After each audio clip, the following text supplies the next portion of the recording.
where you started the recording, Sam? I did. Well, again, thank you for everybody joining us this afternoon. My name is Jose Romero. I am one of the reference librarians here. I also do adult services and outreach. I have the great pleasure to present Mr. Sam Bernstein. He's done some wonderful programs. This one also looks like a great program. And I am honored to have him here today to discuss the history of Social Security Act.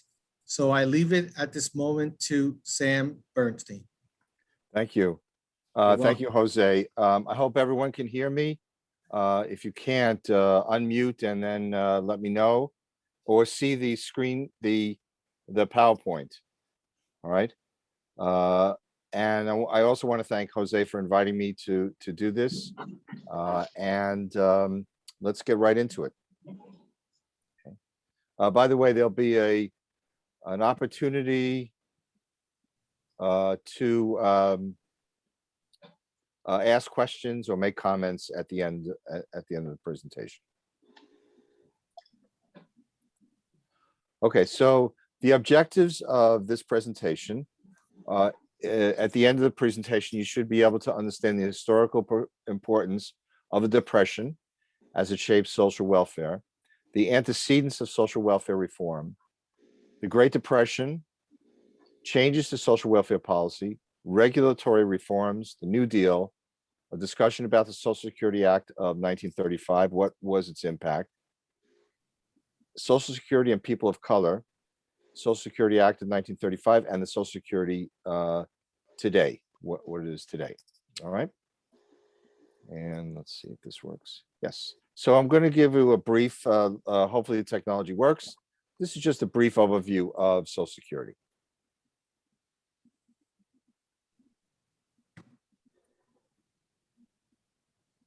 Hi there, welcome to Forward. Come on in. I'm Dr. Nate Pavini. I'm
Sam, you want to try to click it again? Why, what's wrong? It's not, I don't see anything. I don't see the video. Okay.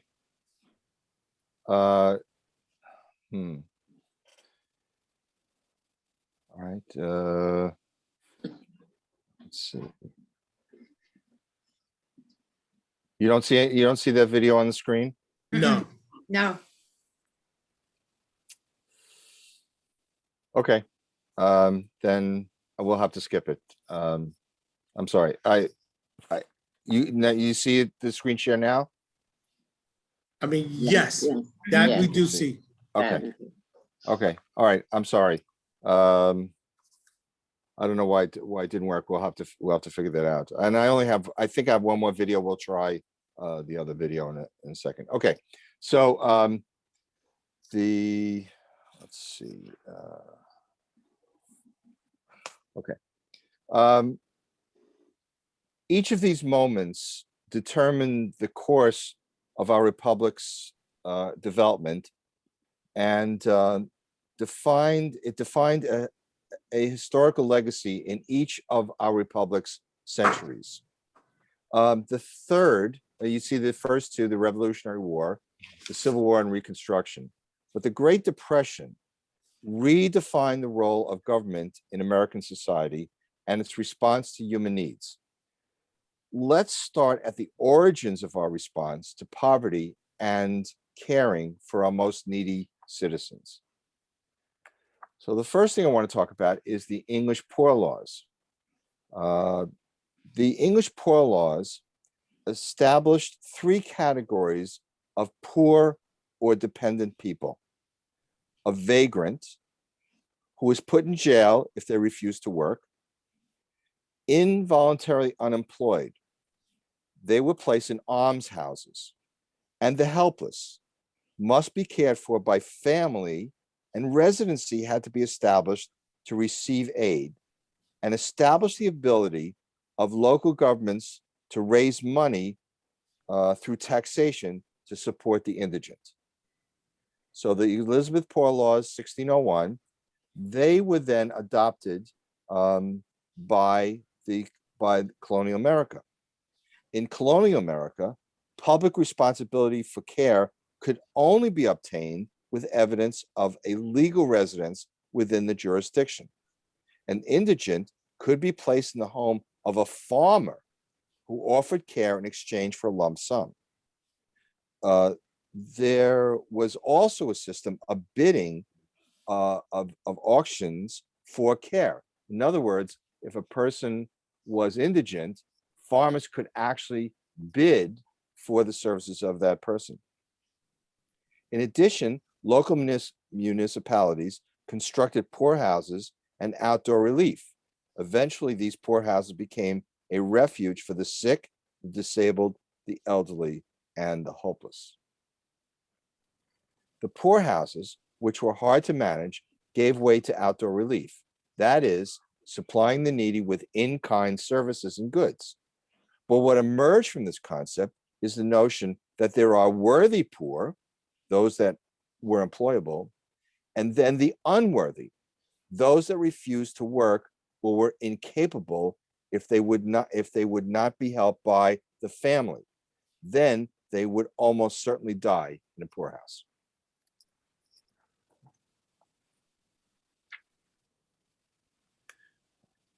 So one of our founding fathers argued for the abolition of poor laws, Ben Franklin. He believed that causes of poverty were of the individual's own making, and that the social system worked well, and that by expanding social responsibility would only foster greater dependency. This philosophy permeated and dominated social welfare activities for most of American history. Franklin said, the poor are poor because they choose to be, and providing public resources to support the poor only supports their laziness. He also stated that there needs to be an underclass of sorts to provide the tasks no one else will do. And this is the core strategy of a market economy.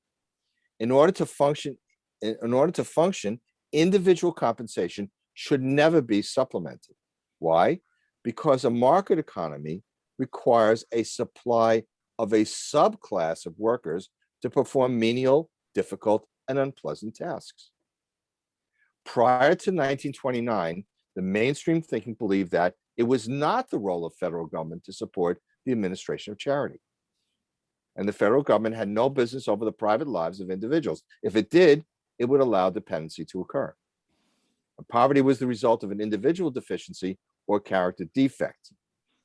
And federal government public works program was not necessary, and that the natural forces in the economy would correct itself. Okay. However, after 1929, this began to change. There was a shift in the paradigm. People now, okay, so the Great Depression brought about a structural change in the thinking about poverty. However, prior to the Great Depression, there were attempts to balance the requirements of a market economy with a society that cares for its most vulnerable citizens. This is when, for the first time, poverty and unemployment were seen as structural problems and not as the result of personal failings. And that's important. So we shifted from the belief that poverty was the individual's problem because it was a defect in the character. But after 1929, it was seen more as a structural issue because of the economy collapsed. However, just prior to the Depression, from around the turn of the 20th century to about 1929, there was the progressive era, right? And the progressive activists fought for social, political, and economic reforms. The Great Depression ended that movement. The New Deal revived it. This is a time when incomes began to rise and the gap between those that had resources and those that didn't widened. It was also a time that human psychology and the need of societal reform began to emerge. So here's the major progressive reforms included expansion of voters' power through initiatives, referendums, and recalls, regulated bank and economic institutions, regulated conditions of employment, regulated food and drugs, regulated employment of children, and regulated housing. Now, regulations only obtained after extensive political battles, and those who fought federal labor laws told the Constitution that were told that the Constitution did not give the federal government jurisdiction over social matters. For example, during the Progressive era, Congress passed a progressive law to combat child labor. The law prohibited the sale of goods made by children from interstate commerce. The Supreme Court in 1918 struck down the law because it felt that the federal government could not interfere in interstate commerce. A precedent was set that excluded social welfare from federal jurisdiction. So it was up to the states. So it was up to the states and private organizations to come up with programs that addressed issues of poverty. One of those programs was the settlement house movement. And this it was a very strong movement. It was started by Jane Addams, who, by the way, was the first American woman to win a Nobel Prize. And the major purpose of the settlement houses was to assimilate and ease the transition of immigrants into the labor force by teaching them middle-class American values. First established in Great Britain, the Neighborhood Guild, New York City in 1886, and the Hull House in Chicago in 1889 were the first settlement houses in the United States.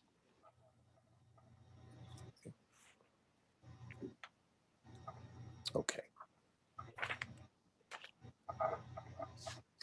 Great Depression, 1929 to 1939. The early part of the 20th century saw the country move towards industrialization, towards enormous shifts in population, towards an unprecedented acceptance of thousands of immigrants. America became a wealthy nation where big business dominated the economy and social welfare. Government tried its best to protect the interests of big business by imposing huge tariffs on imported goods, which handicapped European production. America was not that aggressively involved in World War I, but what America did by imposing tariffs, by insisting on repayment of loans to European countries, and imposing strict immigration quotas, certainly added to the shaky post-World War I political landscape.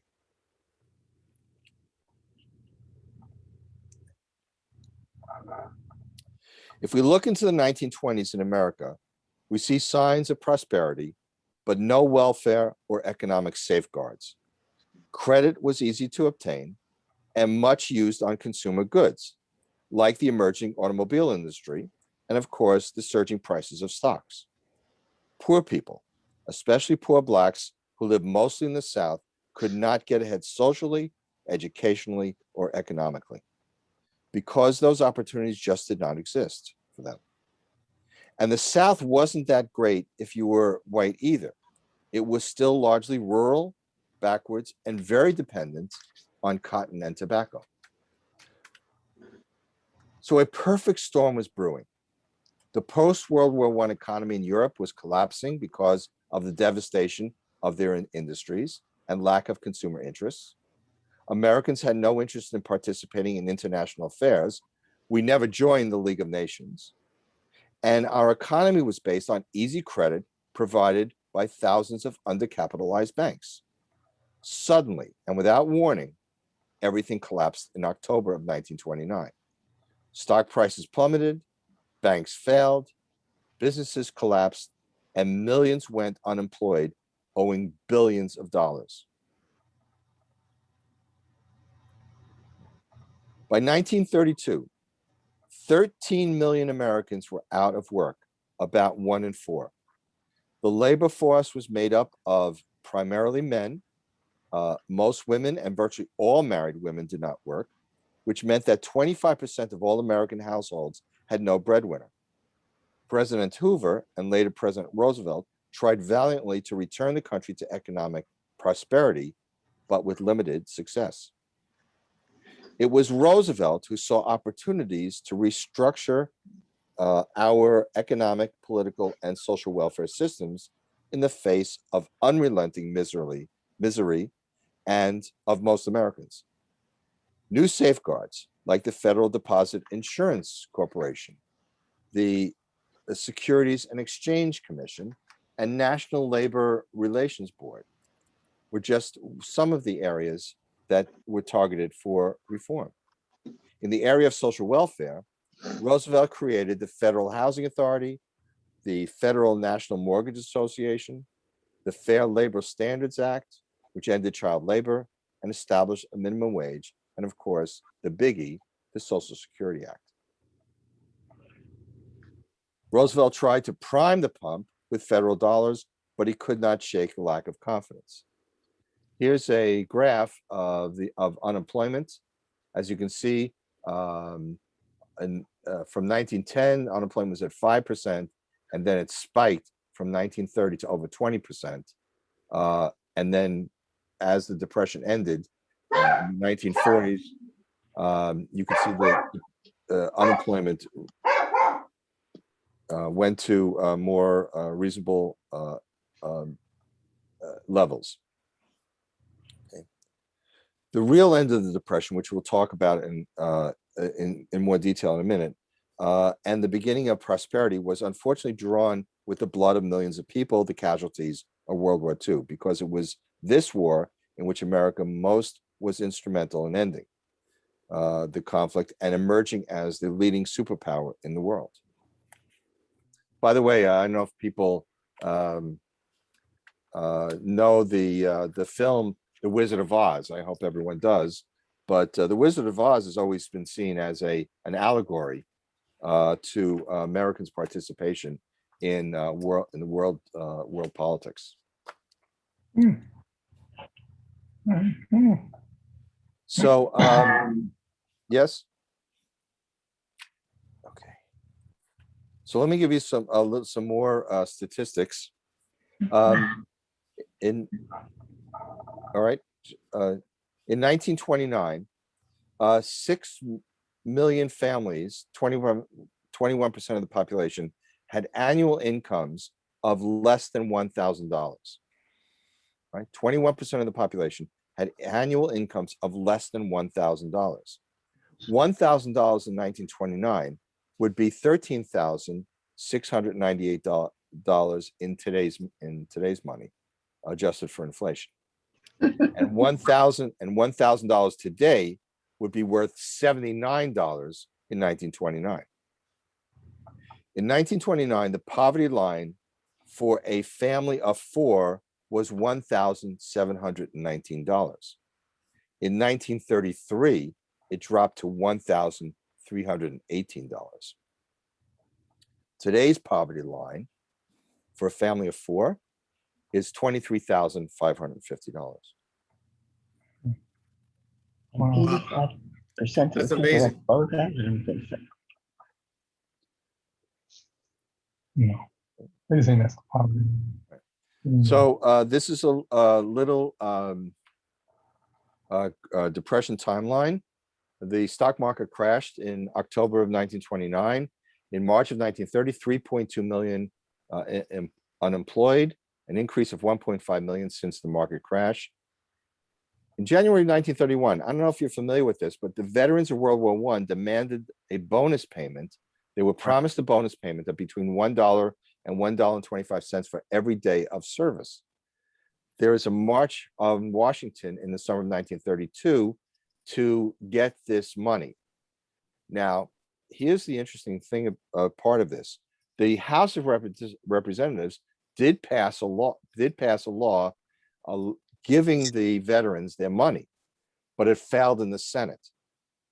It 25,000 veterans of World War I marched on to Washington, and there was a riot. And President Hoover sent a very famous general to end the riot and disperse the veterans, General Douglas MacArthur. Right. In February of 1931, there were food riots, and December 1931, the New York Bank, the New York Bank of the United States collapses. It's the largest bank failure in U.S. history. Right. So before we talk about Roosevelt, I want to just talk a little bit about Keynesian economics. It's a theory of total spending in the economy called aggregate demand and its effects on the output and inflation. When spending increases in an economy, earnings also increase, which can lead to even more spending and earnings. Keynes' ideas spawned numerous intervention economic policies during the Great Depression. It's also known as priming the pump. To stimulate the economy, federal dollars need to be spent through various domestic programs. Now, later, there was one president who went the opposite way, and that was Ronald Reagan, who thought that giving corporations tax incentives would then do the same thing, where they would provide more money, higher wages to their employees, and that this would stimulate the economy. But it has never happened. And it got a name. Everyone remember the name is called Voodoo Economics. Isn't that, Sam, isn't that also called supply side economics? Supply side economics, that is correct, right? Okay, so Franklin Roosevelt, born in 1882 in Hyde Park, New York, attended the Groton School and studied law at Columbia, passed the bar exam without graduating. First was elected to the New York State Senate. Then he became Assistant Secretary of the Navy. Unsuccessful run for vice president in 1920, and 1921 contracted polio, and he was paralyzed. And he started the March of Dimes Foundation. What? I didn't know that. And 1928, 1930, he was elected governor of New York. 1932, he was elected president by a 7 million vote majority. He's the only president to be reelected 3 times. He led the United States into World War II, and he died in office and was succeeded by Harry Truman. Okay. So as you know, the famous song, let me see if I can play a little bit of it. Hopefully you can hear this.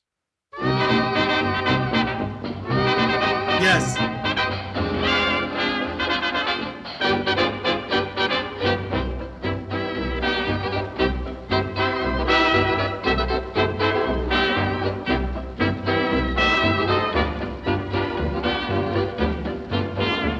Happy days are here again. Happy days are here again. The skies above are clear again. Let us sing a song of cheer again. Happy days are here again.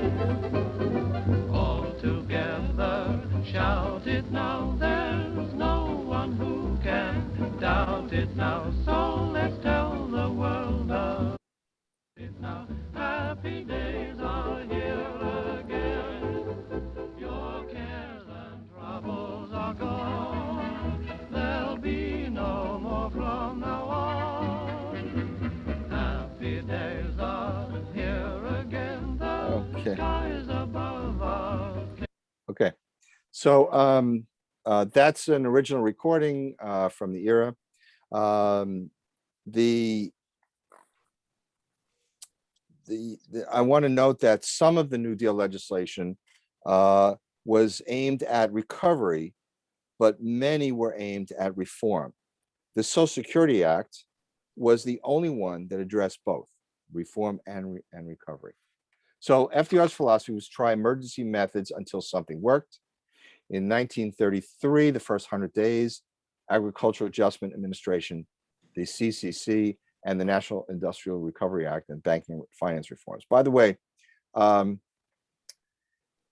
there was a law passed.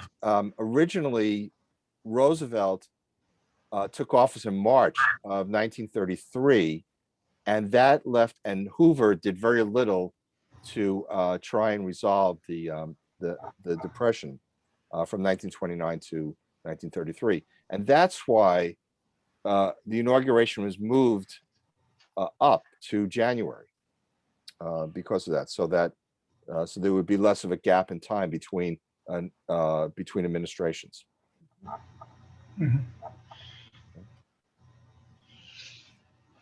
Okay, so at his inauguration, 1933, our greatest primary task is to put people to work. This is no unsolvable problem if we face it wisely and courageously. It can be accomplished in part by direct recruiting by the government itself, treating the task as we would treat emergency of a war, but at the same time, through this employment, accomplishing greatly needed projects to stimulate and reorganize the use of our national resources. Okay.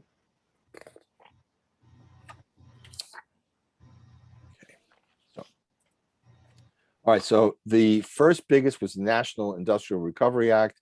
It was designed to stimulate the private sector economy, relieve economic distress, resolve conflicts between labor and management. It was abolished in 1935. The US Supreme Court ruled that private sector provisions were unconstitutional. Many provisions were incorporated in the future New Deal legislation. The economic crisis of the 1930s overwhelmed private charities and local governments. It was clear that the federal government had to step in.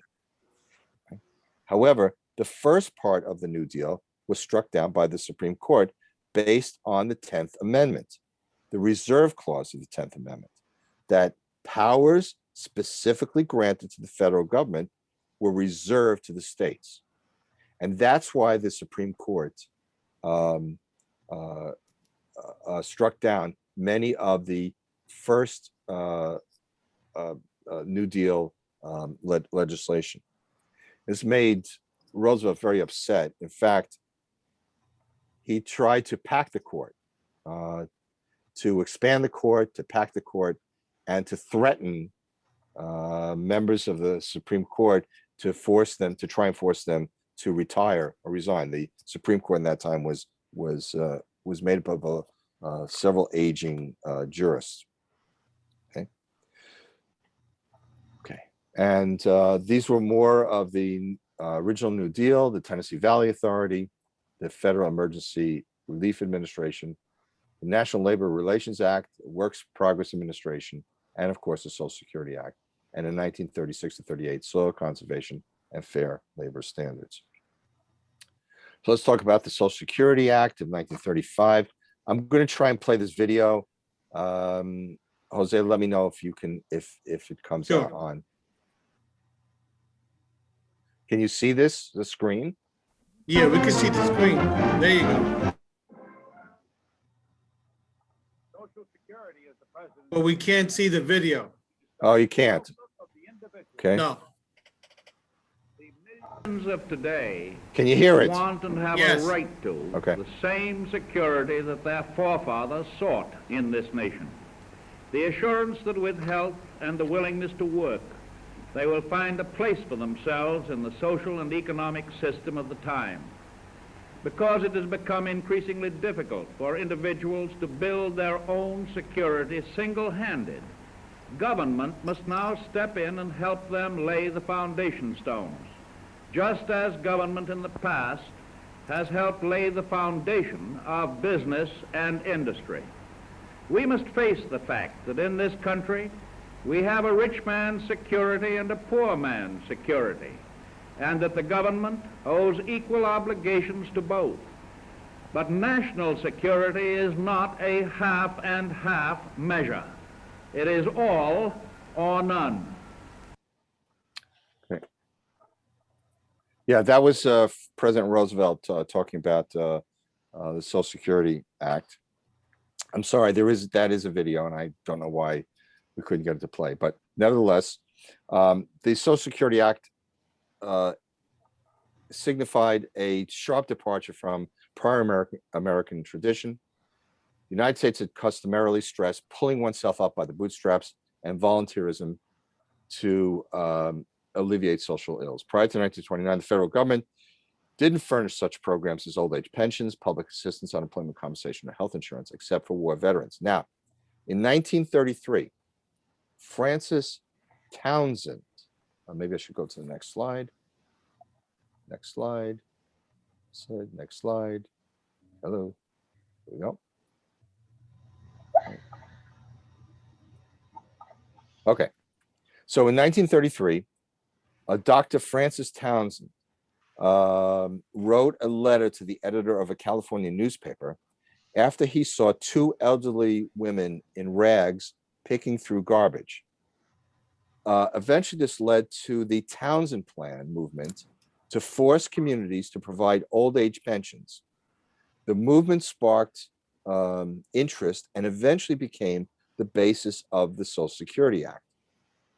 By 1935, there were 2,600 Townsend Plan clubs around the country, and there were 5 million members of these Townsend Plan clubs that were trying to establish benefits for older Americans. Okay. And these clubs were noticed by the Secretary of Labor, Frances Perkins, who was the first woman cabinet member, and she brought to Franklin Roosevelt, and that's when they began to develop this plan to provide benefits to older Americans.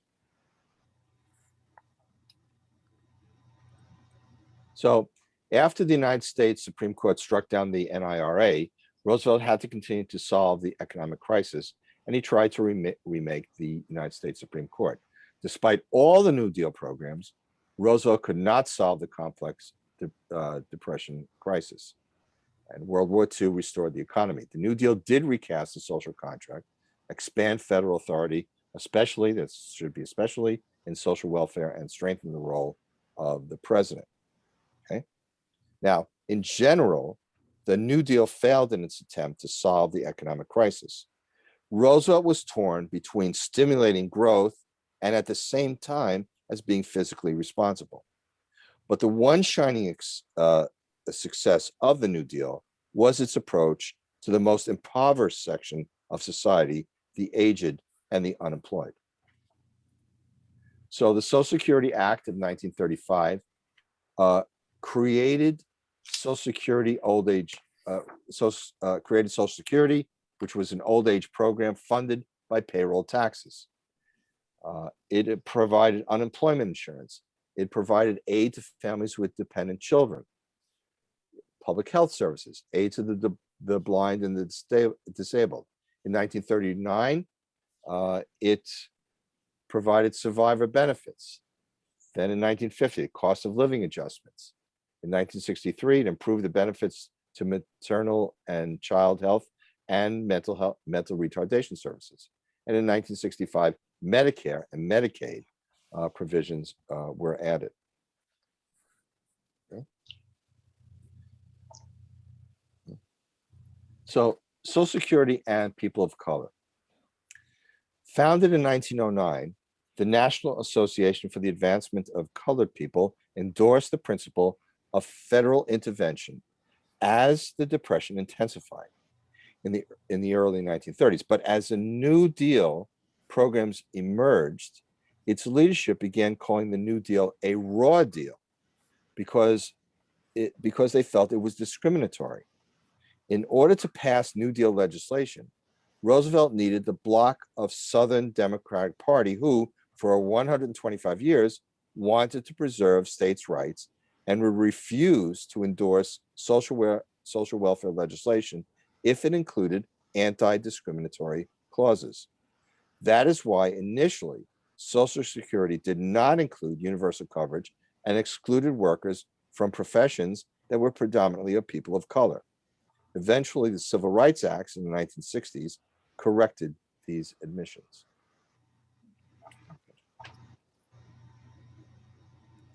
So, Social Security today and tomorrow. As a result of changes to Social Security enacted in 1983, benefits are now expected to be payable in full on a timely basis until 2037, when the trust fund reserves are projected to become exhausted. Unless Congress acts to preserve Social Security, continuing taxes are expected to be enough to pay 76% of scheduled benefits after 2037. Reduction in benefits is not the result of an aging population. It is the result of a declining birth rate. Today, 69 million people receive Social Security benefits, and 50 million receive retirement income. And today, Social Security is digital. Okay. Is Social Security working? Well, to the millions of people who receive benefits, it certainly is working. However, once again, Congress and the administration really have to look at preserving the way in which Social Security gets funded. Right? So I'm open to questions and comments. I have included a little bibliography. And anybody have questions or comments? Sam, I have a comment, question. Yes. Steve Sure. Schiller. Who's Steve? Thank you. Steve? Do I know Yes. you? Just kidding. Thank you for your enlightening talk. I really appreciated that. You know, for somebody that lived through the Depression, you look pretty good. So I have to just comment on that too. Thank you. But in all seriousness, were the social programs passed by FDR? How were they financed? Were they Right. financed like today, through borrowing? Okay. So the let's talk first about Social Security and then the other programs. Okay. Social Security is funded, the pension program is funded by payroll taxes. So therefore, Yeah, but during the Depression, nobody was working. correct, which means that benefits weren't paid until about 15 years after this law was passed. I understand. There were other provisions of old age benefits that were paid out of the general funds. It wasn't a lot of money, believe me.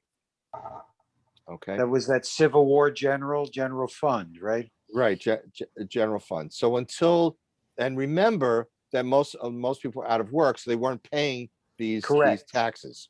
But eventually, the taxes did, after World War II, or during World War II, people began working, the taxes were taken out, and therefore benefits. Now, remember that the country wasn't aging then as it is now. Right. So there were less people to provide benefits for. So the bill to the federal government wasn't that large. But on the social programs, did they borrow money? Yes, they did borrow money, but again, it was priming the pump. It was the Keynesian economics. No, I understand now. Yeah. Mhm. Thank you, Sam. Anytime, Steve. Anybody else? Sam, I'm sorry. Can I go? Anybody? Okay, can I ask two questions? Sure. One, Sam, I thought was a great presentation. It brought back a lot of memories. My parents lived through the Depression. Sure. What was the population at the time of the Depression, the Great Depression? No, that's a good question. I'm sure we were past 200 million, but I don't know that answer. I'd have to look it up. And the second question that I had is, okay, so if you look at what the New Deal was presenting, back in the 30s, how does that equate monetarily to now what we're spending, 1.9 trillion, and now a propose of 3 trillion for Right. infrastructure? So is it equivalent? Is it less? Is it more? What I think it's significantly more comparatively. you do? Yes, I do. I do. I think that the spending now is more, but I think the problem is greater as well. I think that unemployment levels are higher than they were in the Great Depression. In addition, the cost of living is certainly higher. Right. The gap, the income gap between the poor and the wealthy is 100 times greater than it was during the Depression, and even after the Depression too. In fact, probably around 1960 to 65, the gap was as close together between very wealthy and very poor.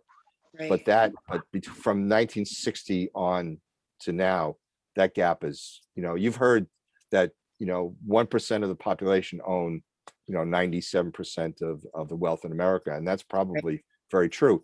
And I think that the aim of 127.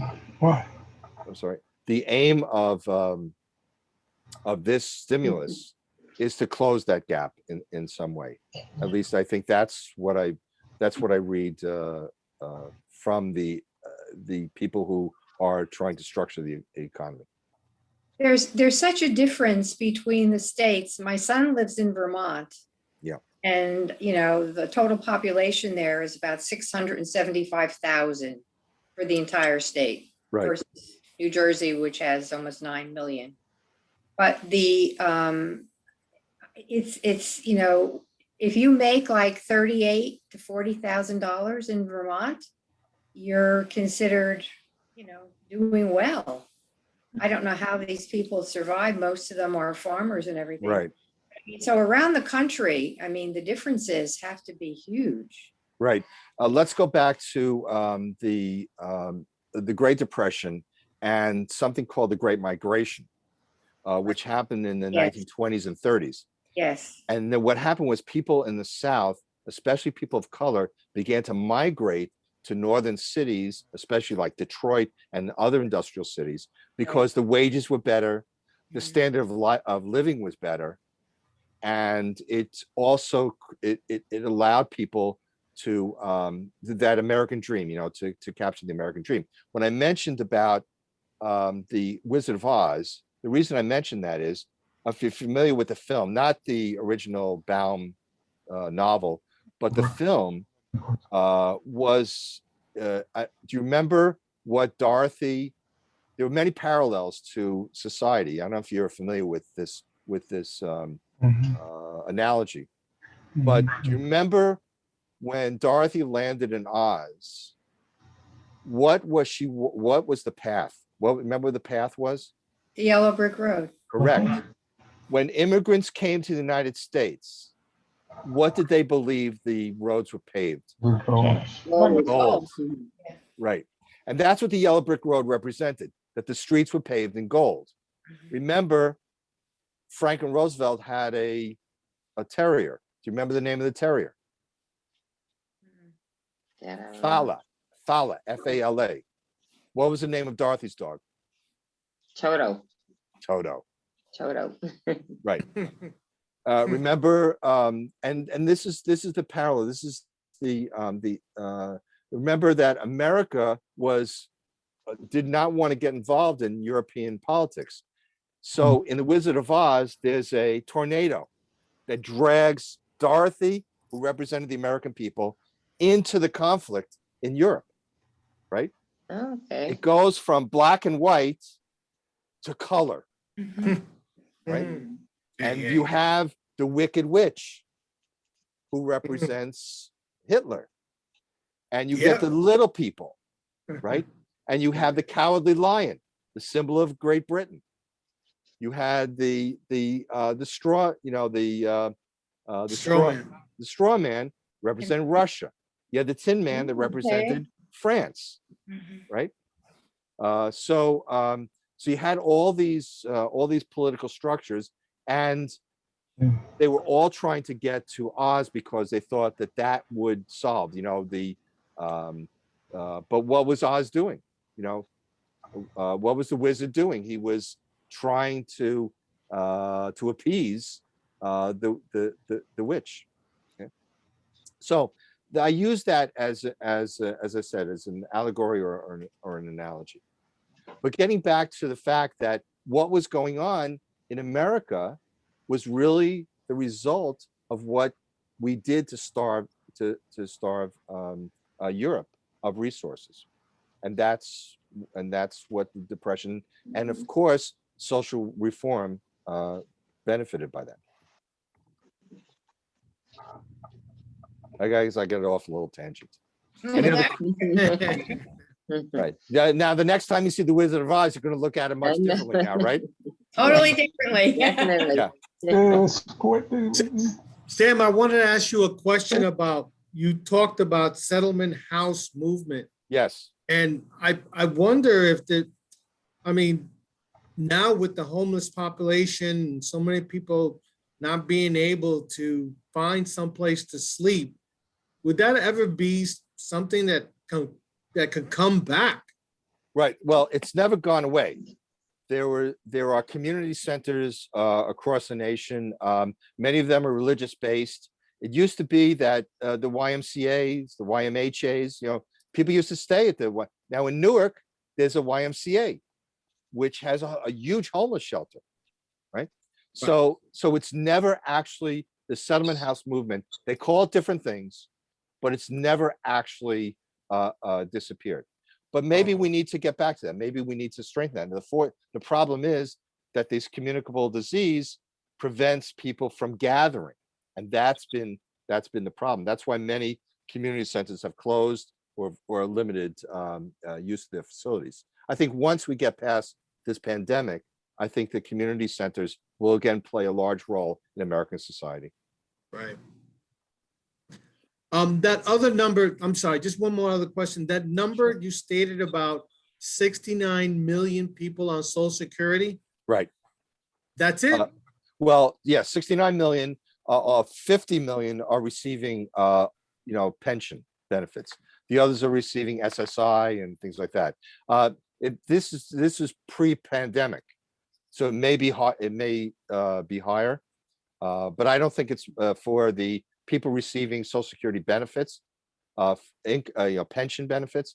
I think that's still at about 50 million. Oh, okay. People. Yeah, that's still a pretty significant number of people if you consider where we're at 320 million Right. population. Yeah, it's still pretty significant. And the other thing that scares me is the birth rate. I know Europe and Asia have problems with the birth rate because people are not having kids.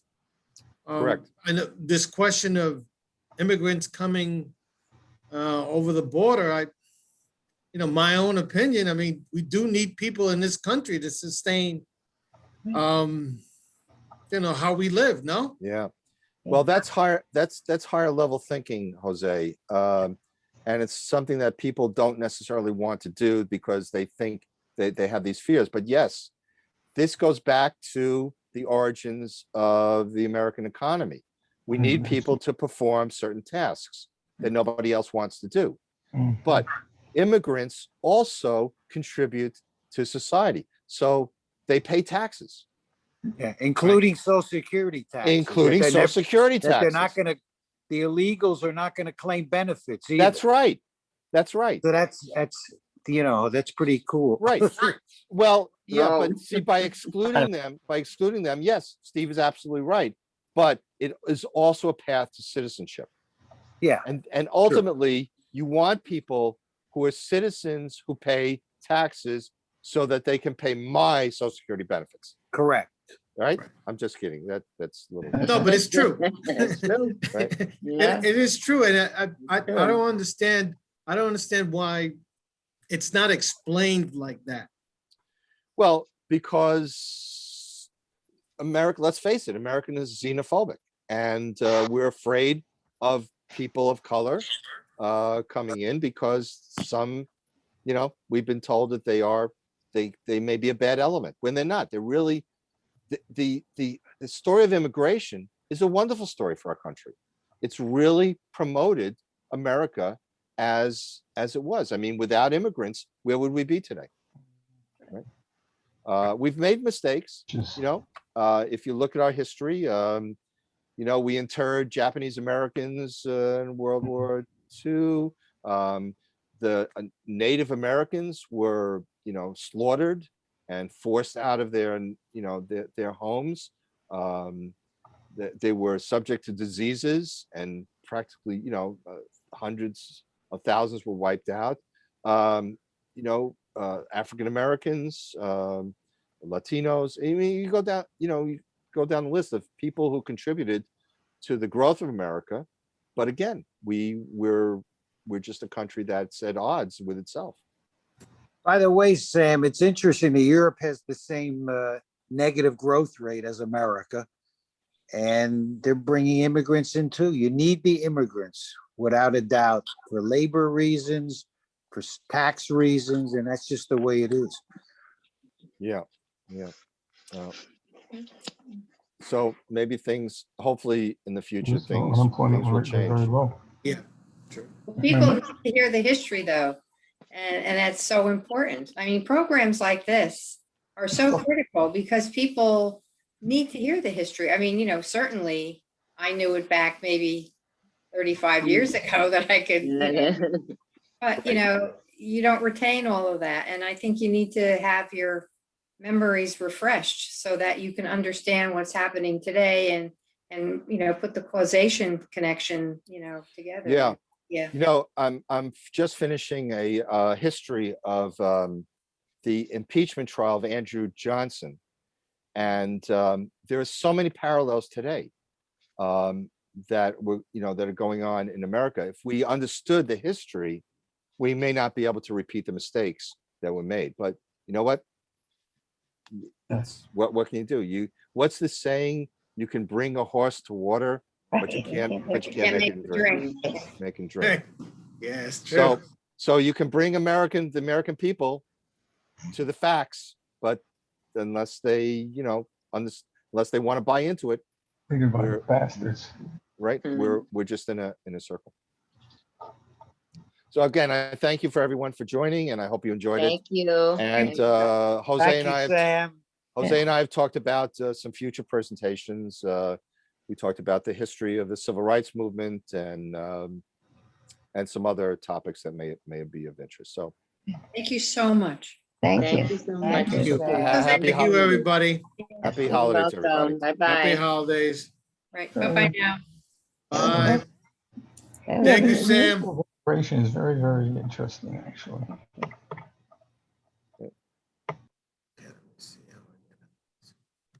Okay, that was good. Yeah, it was, Sam.